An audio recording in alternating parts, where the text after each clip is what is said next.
Welcome back to another technical deep dive here in the debug zone. Today we're tackling a big question and breaking it down with insights from other users. Hopefully this clears up some misconceptions and helps you get the answer you need. So buckle up, stay a little curious, and let's jump right in.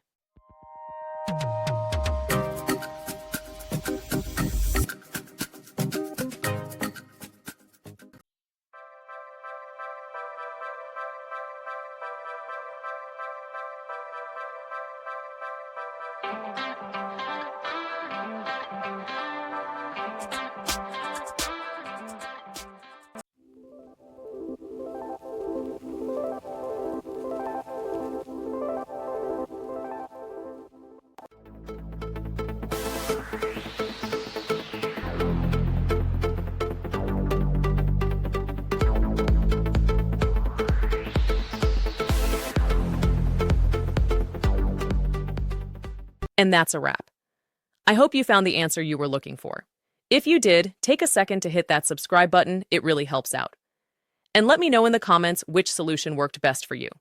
See you next time in the debug zone.